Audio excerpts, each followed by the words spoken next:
Hi friends, welcome to Renna Samayal. இன்னைக்கு என்ன சமையல் பார்க்க போறோம்னா ரொம்ப ஹெல்த்தியான பீட்ரூட் கொண்டக்கடலை சாதம் தான் பார்க்க போறோம். பீட்ரூட் கொண்டக்கடலை சாதம் ரொம்ப சுவையா இருக்கும். ஸ்கூலுக்கு குழந்தைங்களுக்கு கொடுத்து விட்டோமா குழந்தைங்க ரொம்ப விரும்பி சாப்பிடுவாங்க. எளிமையான முறையில் ரொம்ப சுவையா செஞ்சிடலாம். அந்த சுவையான பீட்ரூட் கொண்டக்கடலை சாதம் எப்படி செய்யறதுன்னு வாங்க பார்த்துடலாம். பீட்ரூட் கொண்டக்கடலை சாதம் பண்ண போகிறோம். அதுக்கு முதல்ல 2 டேபிள் ஸ்பூன் அளவுக்கு எண்ணெய் சேர்த்துக்கலாம். எண்ணெய் சூடாயிட்டு இதில் கொஞ்சமாக கடுகு சேர்த்துக்கலாம், கொஞ்சம் உளுத்தம்பருப்பு, ஒரு சின்ன துண்டு பட்டை, பொடியாக நறுக்கின ஒரு பெரிய வெங்காயம், காரத்துக்கு 2 காய்ந்த மிளகாய், பச்சை மிளகாய் வேணும் கூட நீங்கள் சேர்த்துக்கோங்க, கொஞ்சமாக கருவேப்பிலை, ஒரு டேபிள் ஸ்பூன் அளவுக்கு இஞ்சி பூண்டு விழுது எல்லாத்தையும் சேர்த்துட்டு நல்லா வதக்கிடலாம்.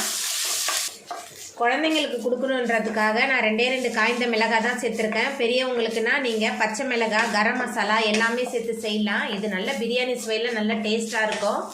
வெங்காயம் நல்லா வதங்கி இஞ்சி பூண்டோட பச்சை வாசனை போயிடுச்சு. இப்போ இதில் நம்ம தோல் சீவி காய் சீவிற கட்டையில் வச்சு நான் சீவி வச்சுருக்கேன் 2 பீட்ரூட் சேர்த்துக்கிறேன். கொஞ்சமாக உப்பு சேர்த்துக்கிறேன். பீட்ரூட்டுக்கு தேவையான உப்பு மட்டும்தான் சேர்க்குறேன். சேர்த்துட்டு நல்லா வதக்கிடலாம். எதனால் பீட்ரூட்டுக்கு தேவையான உப்பு மட்டும் சேர்த்துருக்கேன்னா கொண்டக்கடலை வேக வைக்கும்போது உப்பு சேர்த்து தான் வேக வச்சுருக்கேன். அதே மாதிரி சாதம் வேக வைக்கும் போதே உப்பு சேர்த்து தான் வேக வச்சுருக்கேன். அதனால தான் குறைவான உப்பு சேர்த்துருக்கேன். பீட்ரூட் நல்லா வதங்கி வெந்து வந்துருச்சு.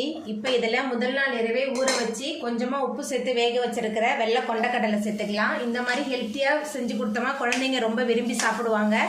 கொண்டக்கடலை சேர்த்துட்டு நல்லா கலந்து விட்டுடலாம். கொண்டக்கடலை சேர்த்துட்டு நல்லா கலந்து விட்டாச்சு. இப்போ இதில் மேலால் ஒரு டேபிள் ஸ்பூன் அளவுக்கு நெய் சேர்த்துக்கலாம். நெய் சேர்த்துட்டு நல்லா கலந்து விட்டுடலாம். நெய் சேர்த்துட்டு நல்லா கலந்து விட்டாச்சு. பீட்ரூட் கொண்டக்கடலை எல்லாமே சேர்ந்து நல்லா கலந்து வதங்கி வெந்து வந்துருச்சு. இப்போ நம்ம அடுப்பை ஆஃப் பண்ணிடலாம். அடுப்பை ஆஃப் பண்ணியாச்சு. இப்போ இதில் நம்ம வடித்து வச்சுருக்கிற சாதத்தை சேர்த்துக்கலாம். சாதம் வேக வைக்கும் போதே கொஞ்சமாக எண்ணெயும் உப்பு சேர்த்து வேக வச்சுருக்கேன். இப்போ சாதத்தை சேர்த்துட்டு நல்லா கலந்து விட்டுடலாம். சாதத்தை சேர்த்துட்டு நல்லா கலந்து விட்டாச்சு. சாதம் பீட்ரூட் எல்லாமே சேர்ந்து நல்லா கலந்துருச்சு. பாருங்கள் எவ்வளோ கலர்ஃபுல்லாக இருக்குதுன்னு சொல்லிட்டு குழந்தைங்க ரொம்ப விரும்பி சாப்பிடுவாங்க.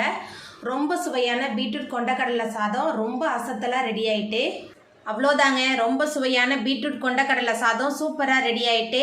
இந்த சுவையான பீட்ரூட் கொண்டக்கடலை சாதத்தை நீங்களும் உங்கள் வீட்டில் செஞ்சு பாருங்கள். இந்த வீடியோ உங்களுக்கு பிடிச்சிருந்தா லைக் பண்ணுங்கள், ஷேர் பண்ணுங்கள், கமெண்ட் பண்ணுங்கள், சப்ஸ்கிரைப் பண்ணுங்கள். அப்படியே பக்கத்தில் உள்ள பெல் பட்டனை கிளிக் பண்ணிடுங்க. நன்றி.